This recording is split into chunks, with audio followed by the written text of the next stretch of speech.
할렐루야.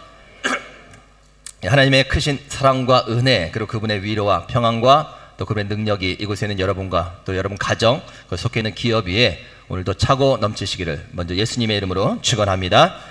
우리 옆에 분에게 좀 이렇게 칭찬하며 인사해 주시기 바랍니다. 참 이쁘십니다. 참 멋지십니다.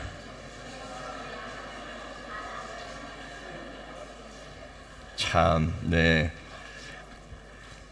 빈말인 줄 알면서도 이렇게 표정이 좋아지시네요. 칭찬, 예전에 한창 유행했던 책이죠. 칭찬은 고래도 춤추게 한다. 맞는 말이죠. 칭찬을 들으면요, 누구나 기분이 참 좋아집니다. 칭찬을 들으면 힘도 나고, 칭찬이 들으면 때로는 자신감도 생기고 의욕도 생깁니다. 그래서 우리는 아끼지 말고 서로서로 많이 칭찬을 해줘야 되죠. 자, 그런데 우리가 한 가지 좀 생각해 볼 문제는 분명히 있습니다. 내가 그 칭찬에 의해서 움직여지고 있는가 하는 것이에요.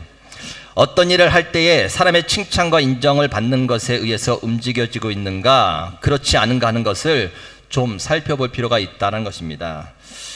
자, 사람의 칭찬과 인정을 받는 것에 움직여진다면 그 행위는 결코 오래가지 못한다는 거예요. 왜냐하면 이 사람의 칭찬, 이 특징은 무엇인가 하면 언젠가는 그 칭찬이, 인정이 쉽게 변해버린다는 거예요. 어제 나를 그렇게 칭찬해주고 인정해 주었던 사람들이 오늘은 갑자기, 지금 거기 바쁘니? 애들아? 뭐 이렇게 바빠? 그 예배 잘 드리고 있어. 자, 어제 나를 그렇게 칭찬해주고 인정해 주었던 사람들이 오늘은 갑자기 나의 원수가 되어 나의 단점과 약점을 들춰내는 사람이 될 수도 있다는 것입니다. 나에게 관심을 가져주었던 사람들이 어느새 나에게 등을 돌려 다른 사람에게 더 큰 관심을 쏟고 있는 모습을 보게 된다는 것이죠. 다시 말해서 사람의 칭찬과 인정에 따라 움직이게 된다면 언젠가는 그로 인해서 오히려 더 큰 실망과 낙심에 빠지게 된다는 것입니다. 결국 행하던 귀한 일들을 놓쳐버리게 되고 놓아버리게 되고 또 관계도 깨지게 된다는 것이죠. 예수님은 그래서 사람들의 칭찬, 인정 기대지 않았습니다. 그들에게 증거를 받으라 하지 않았죠. 오직 하늘로부터 내려오는 그 증거. 그리고 이렇게 말씀하십니다. 성경은 사람의 칭찬이 아니라 반드시 하나님의 칭찬을 받아라 라고 말씀해 주시죠. 여러분, 진짜 하나님의 하늘의 상급이 준비되어 있다는 것을 여러분 믿으십니까? 한 분도 안 믿으시네요. 하나님께서 여러분들의 모습을 지켜보시면서 준비하신 하늘의 상급을 믿으실 수 있길 바랍니다. 하나님은 하늘의 상급이 있다고 말씀해 주시는 거예요. 이 땅에서의 상급보다 더 귀하고 영원한 하늘나라의 상급이 있다고 말씀해 주십니다. 그것을 믿으라고 말씀하십니다. 히브리서 11장 6절, 믿음이 없이는 하나님을 기쁘시게 하지 못하나니 하나님께 나아가는 자는 반드시 그가 계신 것과 또한 그가 자기를 찾는 자들에게 상 주심을 믿어야 할지니라. 그것을 믿으라는 거예요. 고린도전서 4장 5절, 그러므로 때가 이르기 전 곧 주께서 오시기까지 아무것도 판단하지 말라.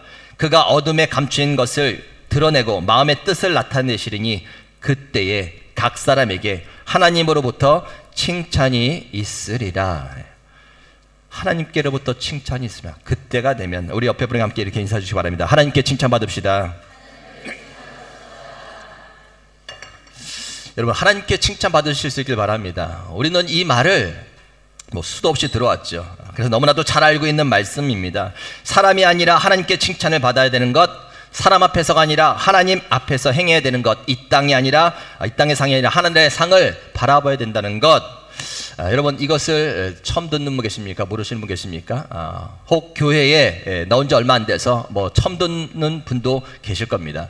그러나 이제 앞으로 계속 신앙생활 하시면서 늘 귀가 따갑게 들어야 될 말씀이 이 말씀이에요. 하나님께 칭찬받아야 된다. 하늘의 상급을 쌓아둬야 된다. 우리는 신앙생활을 오래 했다면 수도 없이 들었던 말들이다 라는 것입니다. 한번 좀 질문해 보겠습니다. 여러분, 오늘 이 예배에 오신 건 사람에게 잘 보이기 위해서인가요? 아니면 하나님께 잘 보이기 위하십니까? 하나님께 잘 보이기 위함이죠. 여러분이 봉사하고 애쓰는 것 사람에게 칭찬받기 위함입니까? 아니면 하나님께 칭찬받기 위함입니까? 하나님께. 여러분이 인내하고 참는 것 사람에게 인정받기 위함입니까? 아니면 하나님께 인정받기 위함입니까? 네, 하나님께. 하나님께. 우리는 모두 하나님께 잘 보이려고 하나님께 칭찬받고 또 하나님께 인정받기 위해서 이 모든 일을 하고 있는 것입니다. 그런데 문제는 무엇인가? 문제는 바뀐다는 거예요. 바뀐다는 것. 우리도 모르는 사이에 서서히 그 초점이 하나님이 아니라 사람에게로 가게 된다라는 거예요. 분명 하나님의 칭찬을 바라보면서 시작했던 일인데 어느새 사람에게 인정을 받지 못하고 사람에게 칭찬받지 못하면 낙심하고 실망하고 섭섭해지는 것을 경험하게 된다는 겁니다. 분명 하늘의 상급을 바라보면서 했던 일인데 어느새 당장의 상급이, 눈에 보이는 손에 잡히는 상급이 없는 것 때문에 실망하고 낙심하고 의욕을 잃게 되는 것, 경험할 때가 있다는 겁니다. 무엇을 의미하겠습니까? 바뀌었다는 거예요. 초점이 나도 모르는 사이에 하나님에서 사람에게로 바뀌었다는 겁니다. 소망이 하늘이 아니라 이 땅의 것으로 또 바뀌게 되었다라는 이야기예요. 그래서 오늘 본문 말씀을 통해서 우리에게 해주시는 말씀, 그 부분에 대해서 지적해 준 것이죠. 알지만 쉽게 바뀌기 쉬운 우리의 초점에 대해서 이렇게 말씀하십니다. 1절 말씀 같이 읽겠습니다. 1절 있습니다. 시작. 사람에게 보이려고 그들 앞에서 너희 의를 행하지 않도록 주의하라. 그렇지 아니하면 하늘에 계신 너희 아버지께 상을 받지 못하리라. 귀한 말씀이죠. 사람에게 보이려고 그들 앞에서 너희 의를 행하지 않도록 주의하라. 그리하지 않으면 하늘에 계신 너희 아버지께 상을 받지 못하니라. 많은 단어들이 있는데 어떤 문구가 가장 중요하다고 생각하십니까? 주의하라. 주의하라는 거예요. 주의하라는 것은 무엇인가 하면 조심하라는 겁니다. 조심하지 않으면 우리도 모르는 사이에 또 초점이 바뀌게 된다는 거예요. 사람의 칭찬과 인정이 힘이 되고 자신감을 주고 또 의욕을 불어 넣어주는 것은 분명 맞는 말이지만 그것에 의해 움직여진다면 우리도 모르는 사이에 또 초점을 잃게 된다라는 것이에요. 그래서 주의하라는 겁니다. 바리새인들의 모습에서 그 모습이 나타나고 있는 거예요. 처음에는 이 바리새인들이 얼마나 하나님께 초점을 맞추고 잘 맞추고 열심히 신앙생활을 했는지 모릅니다. 유대인의 종파 중에서 바리새파 말고 사두개파라고 또 종파가 있어요. 그 사두개파들은 정치인들과 타협하는 것이죠. 정치인들과 손을 잡고 타협하면서 적당히 자신들의 유익을 취했던 그러한 종파입니다. 그러나 그 와중에 이 바리새파들은 타협하지 않죠. 오직 하나님 앞에서 하나님의 말씀, 율법을 철저히 지키면서 성실하게 신앙생활했던 사람이 바로 바리새파들이었습니다. 그래서 많은 사람들에게 존경을 받았고 인정을 받았던 사람들이었습니다. 그런데 그들이 서서히 변하기 시작하죠. 하나님보다 사람에게 받는 칭찬과 인정이 더 좋아졌습니다. 누가 더 사람들에게 칭찬을 듣는가, 누가 더 많은 사람들에게 인정을 받는가 하는 것이 그들의 관심이요 초점이 되었다라는 것이죠. 물론 그들도 모르는 사이에 그렇게 되어가고 있었다라는 것입니다. 2절 말씀에 보면 구제할 때 그들은 사람에게서 영광을 받으려고 회당에서 거리에 있었다고 말합니다. 5절에 보면 기도할 때도 사람에게 보이려고 회당과 큰 거리 어귀에서 서서 기도하였다라고 말합니다. 2절에 보면 뒷부분에 보면 나팔이라는 표현이 나옵니다. 그러므로 구제할 때 외식하는 자가 사람에게서 영광을 받으려고 회당과 거리에서 하는 것 같이 너희 앞에 나팔을 불지 말라. 여러분, 지나가다가 나팔을 삑 불면 어떻게 됩니까? 사람들이 다 주목하게 되죠. 그들의 행위 주목받으려고 나팔 부는 것처럼 그렇게 하지 말라라는 겁니다. 주의해야 합니다. 조심을 해야 되죠. 그렇지 않으면 우리도 모르는 사이에 우리의 생각과 마음의 초점이 바뀌게 되죠. 나는 분명 하나님의 칭찬을 바라며 하늘의 소망을 두고 하나님 앞에서 행하고 있다고 생각하는데 내 중심이 어느새 나도 모르는 사이에 또 사람과 이 땅을 향해서 가게 된다는 것입니다. 지금 내가 어느 곳에 초점을 맞추고 있는가, 지금 내 중심이 어디를 향하고 있는가 하는 것은 반드시 시간이 지나면 드러나게 되어 있어요. 어떤 사건과 문제를 만나면 다 드러나게 되어 있습니다. 가장 성경에서 우리에게 잘 보여주는 사람이 사울이죠. 사울. 우리가 알고 있는 사울 왕의 이야기입니다. 사울은 왕이 되기 전에 하나님 앞에서 늘 겸손했던 사람이에요. 그의 모든 초점은 하나님께 있었습니다. 하나님께 칭찬받고 하나님께 인정받고 하나님의 뜻에 맞춰 살아갔던 사람입니다. 하나님은 그를 왕으로 세우셨어요. 그가 왕으로 세움 받기 전에 그는 하나님 앞에 이렇게 고백하죠. 자신은 가장 작은 지파 중에 가장 미약한 자라고 그렇게 겸손히 고백합니다. 그는 왕이 된 후에 하나님께 충성을 다했습니다. 하나님의 백성들을 위해서 목숨을 걸고 적들과 싸워 큰 승리를 거뒀습니다. 그래서 사람들이 그를 너무나 좋아했습니다. 인정했습니다. 왕으로 잘 세웠다고 모두 다 칭찬을 했습니다. 전에 사울이 왕이 되기 전에 반대했던 사람들이 있었는데 사람들이 그들을 잡아 죽여야 된다고 막 이야기했습니다. 그러나 사울은 막지요. 그렇게 하지 않겠다고 막습니다. 사람들은 그의 베푼 관용 때문에 그를 더 존경하게 되죠. 그를 친송하며 그를 더욱 높여줍니다. 사울왕은 그 힘을 입어 더욱 열심히 왕의 일을 감당하며 나갔습니다. 그로 인해 왕의 자리는 더욱 견고해졌습니다. 그런데 서서히 그의 중심이 변하기 시작하죠. 그의 초점이 하나님이 아니라 사람에게 맞춰지기 시작합니다. 그 변해가는 중심은 아무도 알 수 없었습니다. 백성들도 부하들도 사울왕 자신도 몰랐습니다. 그런데 변해버린 그 중심이 여실히 드러나는 사건이 나오게 되죠. 그것이 무엇입니까? 다윗의 등장이죠. 어린 다윗이 골리앗을 물리치고 많은 사람들에게 주목을 받게 되었습니다. 성장한 후에 그는 계속해서 전쟁에 나갔는데 전쟁에 나갈 때마다 큰 승리를 이끌게 되죠. 사람들은 그를 환호했습니다. 어디를 가든지 다윗을 칭송하는 소리가 들립니다. 사울이 죽인 자는 천천이지만 다윗이 죽인 자는 만만입니다 라고 말하죠. 사울왕은 그것이 듣기 싫었어요. 그 소리가 견디기 힘들었습니다. 속에서부터 시기심이 꿈틀거리기 시작합니다. 그리고는 마침내 그 시기심이 폭발하게 됩니다. 다윗을 향해서 창을 던지죠. 다윗 왕의 아들 요나단의 중재로 얼마간 사울왕의 마음이 좀 가라앉는 듯 했습니다. 그런데 또 전쟁이 있었고 다윗이 나가서 또 승리를 하게 됩니다. 그리고 사람들은 또 그를 환호했습니다. 사울은 솟구치는 시기심을 참지 못하고 또 한 번 창을 던졌습니다. 그리고 다윗은 도망가지요. 그 후에 사울은 계속해서 다윗을 죽이려고 혈안이 되어 쫓아갑니다. 왕이 충성된 군인을 죽이려고, 장인이 사위를 죽이기 위해서 혈안이 되어서 쫓아다니는 겁니다. 뭔가 완전히 잘못된 것이죠. 어디서부터 잘못된 것일까요? 사울왕의 초점이 바뀐 겁니다. 하나님께 칭찬, 하나님께 인정, 하늘의 상급, 사람 앞이 아니라 하나님 앞에서 행하는 모든 일들의 초점이 그도 모르는 사이에 바뀌게 된 겁니다. 여러분, 반드시 드러나게 되어 있어요. 내 중심이 지금 어디를 향하고 있는지 사건을 통해서 반드시 드러나게 되어 있습니다. 드러날 때에 깨닫는 은혜와 지혜가 있기를 주님의 이름으로 축원합니다. 누군가와 비교가 되며 어느 날 막 시기가 생긴다, 질투심이 생긴다, 초점이 바뀐 거예요. 하나님이 아니라 사람으로. 내 열심과 내 수고와 내 마음을 알아주지 않는 것 때문에 섭섭한 마음들이 막 듣는다. 초점이 바뀐 거죠. 하나님이 아니라 사람 앞에. 어떤 일에 대한 결과, 뭔 상급 같은 것들이 있어야 되는데 없어서 좀 실망스럽다, 그 일들을 하기 싫다. 초점이 바뀐 거죠. 하나님이 아니라 사람에게 바뀐 겁니다.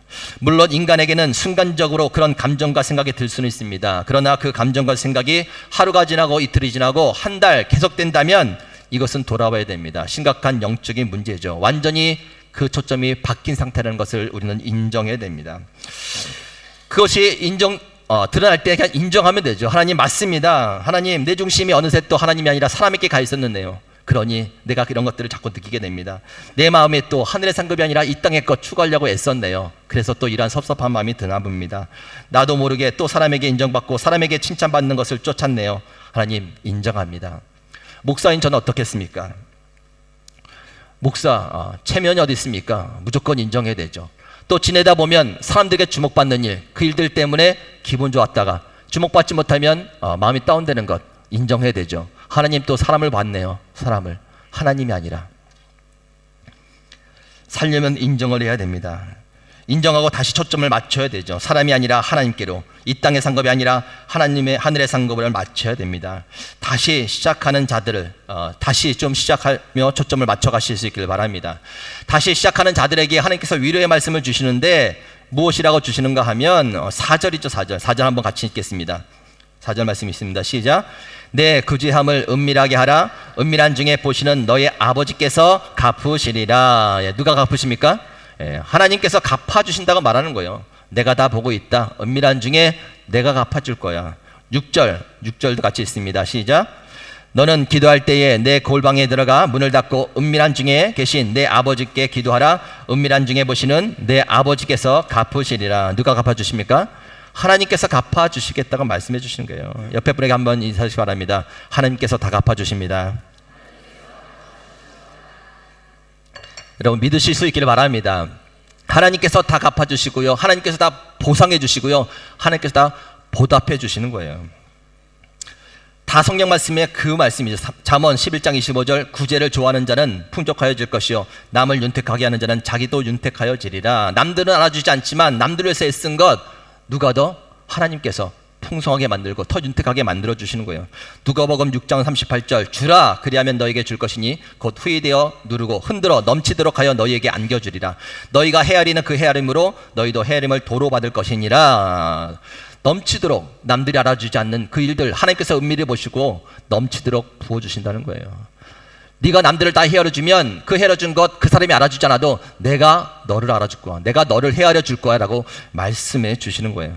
잠언 19장 17절 가난한 자를 불쌍히 여기는 것은 여호와께 구워드리는 것이니 그의 선행을 그에게 갚아주시리라.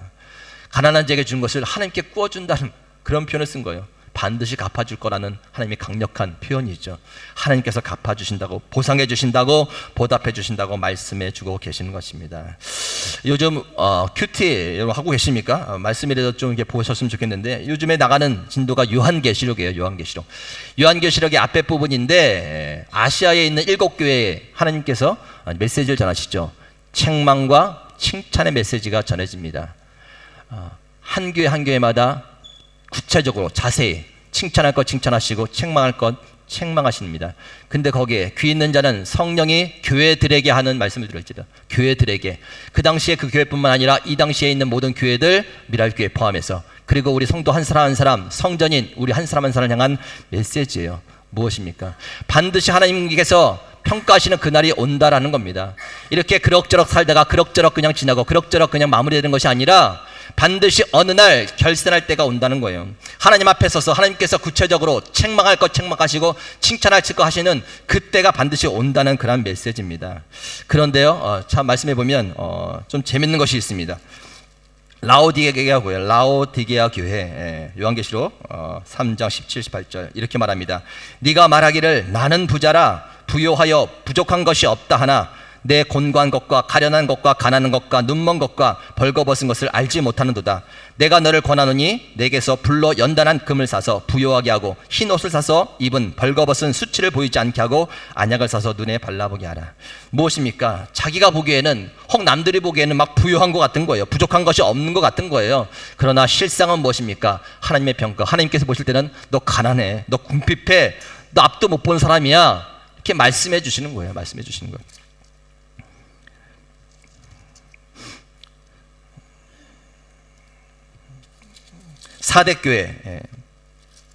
사대교회 이렇게 이야기합니다. 사대교회 네가 살았다 하는 이름을 가졌으나 죽은 자로다. 겉보기에는 살아있는 것처럼 보이지만 실상은 너 죽었어, 영적으로 죽었어 라고 말씀해 주고 계시는 겁니다. 무엇입니까? 사람에게 어느 순간 이 모든 초점이 사람에게 맞춰진 거예요. 사람에게 맞추다 보니까 사람이 칭찬해주고 좀 좋아 보이니까 자신이 부유한 거예요. 잘 사는 것처럼 보인 거예요. 그러나 실상 그렇지 않다라고 말씀해 주신 거죠. 반대 말씀도 있습니다. 서문학교회는 이렇게 말씀하셨죠. 네가 네 환난과 궁핍을 알거니와 실상은 네가 부요한 자니라. 궁핍과 환난 때문에 다른 사람들에게 좀 안쓰러워 보이고 자신이 생각할 때 좀 비참해 보이고 좀 그렇게 보이지만 아니야. 실상은 네가 부유한 사람이야. 영적으로 풍요로운 사람이야 라고 말씀해 주시는 거예요. 무엇 때문에 이렇게 착각 속에 빠질까요? 초점이 바뀐 것이죠. 하나님 앞이 아니라 사람 앞에, 어느 순간 사람 앞에 서면서 그 기준에 맞춰 이것 가지고 저것 가지고 그 기준에 못 미치면은 자신이 마치 실패한 것처럼, 또 그 기준에 맞춰서 좀 남보다 높아지면 뭔가 잘한 것처럼 어느 순간부터 놓치고 그렇게 흘러가는 거예요. 그러나 실상은 그렇지 않다고 하나님께서 평가해 주시고 있다라는 것입니다. 여러분, 분명 하나님의 평가가 있습니다. 결산할 때가 있습니다. 아마도 놀랄 겁니다. 기대했던 것과 너무나 달라서 놀랄 거예요. 진짜 나는 부유한 줄 알았는데, 진짜 나는 잘 살고 있었다고 알았는데, 진짜 나는 성공한 사람인 줄 알았는데, 진짜 신앙생활을 잘한 줄 알았는데 실상은 아니었구나 라는 것 때문에 놀라겠죠. 반대로 진짜 내가 이 세상에서 실패한 줄 알았는데, 진짜 내가 이 세상에서 바보처럼 살았는 줄 알았는데, 진짜 내가 이 세상에서 손해만 본 줄 알았는데, 진짜 내가 이 땅에서 가난하고 부족한 줄 알았는데 실상 그렇지 않았다라는 것을 때문에 또 놀라게 될 것입니다. 여러분, 그때를 준비하실 수 있기를 바랍니다. 늘 하나님을 생각하며 그분을 기뻐하시는 일을 선택하며 그분이 모든 것을 지켜보시고 갚아주시고 보상해 주실 것을 믿고 신뢰하는 가운데 늘 하나님의 칭찬과 인정을 바라며 살아가실 수 있기를 바랍니다. 한 가지 예화를 좀 드려드리겠습니다. 뭐 아는 분도 있겠지만 피아니스트예요. 어느 피아니스트가 있는데 젊은 피아니스트입니다. 대중들 앞에서 멋진 연주를 했습니다. 누가 봐도 정말 멋진 연주였어요. 그래서 모든 연주가 끝나자 사람들은 우리와 같은 박수를 막 치면서 환호를 보냈습니다. 그런데 그 피아니스트의 표정이 어두운 거예요. 나중에 연출을 맡은 사람이 그 피아니스트에게 물었습니다. 사람들이 그렇게 박수를 치며 환호를 보냈는데 왜 당신의 표정은 그렇게 어두웠습니까? 당신의 연주는 성공한 것입니다. 그러자 그 피아니스트가 이렇게 대답하는 것입니다. 물론 사람들이 저의 연주를 칭찬하고 좋아해 주어서 저도 기쁩니다. 그러나 저의 연주는 실패한 거예요. 왜냐하면 맨 앞에 앉아 계시던 저의 스승에게 저는 만족을 주지 못했기 때문입니다. 아무리 사람들에게 인정을 받고 칭찬을 받는다 해도 저의 스승에게 인정을 받지 못하면 저희 연주는 실패한 것입니다 라고 이야기한 거예요. 여러분, 이것이 신앙인의 마음이 되어야 돼요. 모습이 되어야 돼요. 오직 하나님께 받는 칭찬과 인정만이 우리의 삶의 기준과 목표가 되어야 됩니다. 아무리 세상 사람들에게 주목받고 인정받는다 해도 하나님께 인정받지 못하면 그것은 아무 소용이 없는 거예요. 혹 사람들에게 주목받지 못하고 칭찬받지 못해도 하나님께서 저와 여러분을 인정해 주신다면 우리는 모두 다 성공한 인생을 사는 것이라는 것을 꼭 기억하실 수 있기를 바랍니다. 제 성경책 앞에는 이렇게 기록이 되어 있습니다. 뭐라고 써놨냐면 내가 가장 두려워하는 것은 하나님의 책망, 내가 가장 원하는 것은 하나님의 칭찬입니다. 내가 두려워하는 것은 하나님의 책망, 사람들의 책망이 아니라 하나님의 책망. 내가 가장 원하는 것은 사람들의 칭찬이 아니라 하나님의 칭찬. 적어놓고 마음을 먹었죠. 생활하다 보면 저도 모르는 사이에 또 초점이 흐려지게 되는 거예요. 초점이 하나님이 아니라 사람의 책망을 두려워하면서 사람에게 인정받으려고 또 쫓아가는 거죠.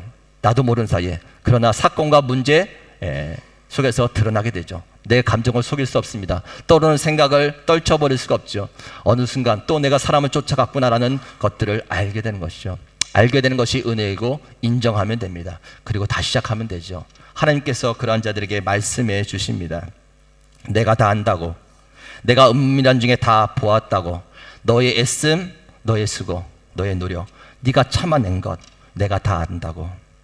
여러분, 하나님이 알아주시면 되는 것 아니겠습니까? 하나님께만 인정받으면 되는 것 아니겠습니까? 그분이 다 갚아주실 것입니다.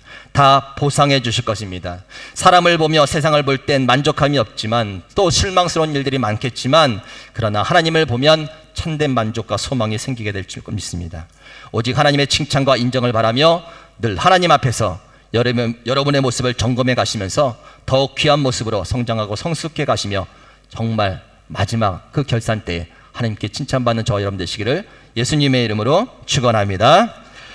하나님 감사합니다. 하나님께 칭찬받고 인정받고 하늘의 상급을 쌓아야 되는 것을 알지만 알매도 불구하고 또 살다 보면 우리의 마음과 생각이 바뀌어서 어느 때 또 세상을 향하고 사람들을 향하여서 섭섭함도 들고 또 때로는 교만한 마음도 들 때도 있습니다. 하나님 인정하고 고백하며 나아가오니 저희들에게 은혜를 베풀어 주시어서 다시 한번 우리의 마음과 생각이 주님을 향하게 하시고 하나님께로부터 오는 그 칭찬과 인정을 사모하는 가운데 그 기준에 맞춰 우리의 모습, 실상의 모습을 다듬어가며 저 앞에 영광 돌리는 저희들 다 되게 하시고 그 마지막 때에 결산 때에 모두 다 칭찬받는 저희들 되도록 인도하여 주시옵소서. 미랄교회가 그런 교회 되길 원합니다. 사람의 눈에 보여지는 그런 평가가 아니라 실상의 모습 가운데 하나님께서 원하시는 모습으로 빚어지게 하시고 만들어져 가게 하시고 속해 있는 모든 가정과 성도들 또한 우리 사랑하는 자녀들이 그러한 모습으로 자라며 주님께 칭찬받는 저희들 되도록 인도하여 주시옵소서. 감사드리며 예수님의 이름으로 기도 올렵나이다.